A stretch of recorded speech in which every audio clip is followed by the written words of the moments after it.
సందర్భంగా పార్టీ కార్యాలయానికి చేరుకొని పార్టీ కార్యకర్తలను కలవడం జరిగింది. పార్టీ కార్యకర్తలతో భారతీయ జనతా పార్టీ వైశిష్టత గత కొన్ని ఎన్నికల్లో కొన్ని సంవత్సరాలుగా అప్రతితంగా భారతీయ జనతా పార్టీ అనేక రాష్ట్రాల్లో సాధిస్తున్న విజయాల గురించి మాట్లాడుకోవడం జరిగింది. ఇవాళ వరుసగా మూడవసారి కేంద్రంలో నరేంద్ర మోడీ గారి నాయకత్వంలో ఎన్డీఏ ప్రభుత్వం రావడానికి ప్రధాన కారణం గత 10 సంవత్సరాల్లో నరేంద్ర మోడీ గారి ప్రభుత్వం తీసుకున్న అనేక అభివృద్ధి కార్యక్రమాలు, సంక్షేమ పథకాలు. దాని కారణంగా ఒక ప్రజల మనోభావానికి ఆకాంక్షలకు అనుగుణంగా నడుచుకునే ప్రభుత్వం నడుస్తున్నదని దేశంలో ప్రజలు భావిస్తున్నారు. అదేవిధంగా మూడవసారి హర్యానాలోను, రెండోసారి మహారాష్ట్రలోను, ఇటీవల ఢిల్లీ ఎన్నికల్లో కూడా విజయం సాధించడం నరేంద్ర మోడీ గారి సమర్థ నాయకత్వం పట్ల ప్రజలకున్న విశ్వాసంలో కూడా నేను భావిస్తున్నాను. రాష్ట్రంలో కూడా కూటమి ప్రభుత్వం ఏర్పాటైనప్పటి నుంచి గత 5 సంవత్సరాల ఆటవిక పాలనకు సృష్టి పలికి ప్రజలకు స్పష్టమైన తీర్పునిచ్చి ఒక అభివృద్ధి కాంక్షించే పార్టీ, సంక్షేమ పథకాలని వృత్తి పట్టణాల ద్వారా నిజంగా అందించే పార్టీకి పట్టణ కట్టారు.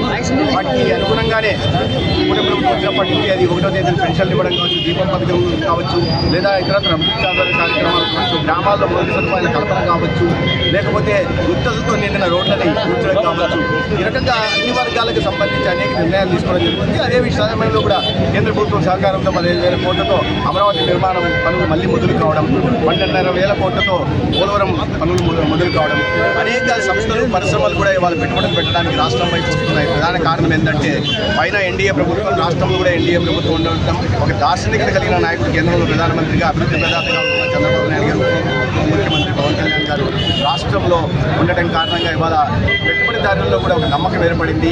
తద్వారా పరిశ్రమలు వచ్చి ఉద్యోగ ఉపాధి అవకాశాలు కూడా కలిగే అవకాశం.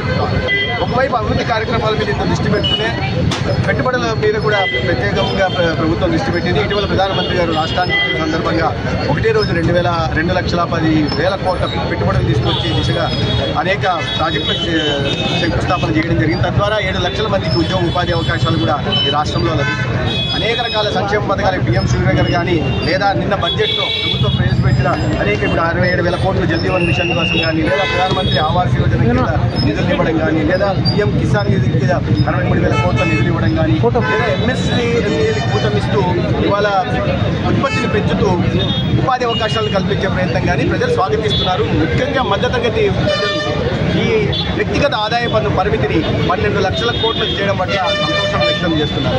ఈ విషయాల్ని ప్రజల్లోకి తీసుకెళ్లాలని బీజేపీ మూల సిద్ధాంతమైన అంత్యోదయాన్ని పాటిస్తూ సమాజంలో అట్టడుగులోనే ఉంటున్న వాళ్ళకి అభివృద్ధి, సంక్షేమ పథకాల ఫలాలు అందించే విధంగా వెళ్లాలని, ప్రజలతో మమేకమై ప్రజల సమస్యలు తెలుసుకుంటూ వారి పరిష్కారం దిశగా పనిచేయాలని, అదే సమయంలో కూటమి ధర్మాన్ని పాటిస్తూ పార్టీ విస్తరణ కూడా పాల్పడాల్సిందిగా పార్టీ కార్యకర్తలను కోరడం జరిగింది.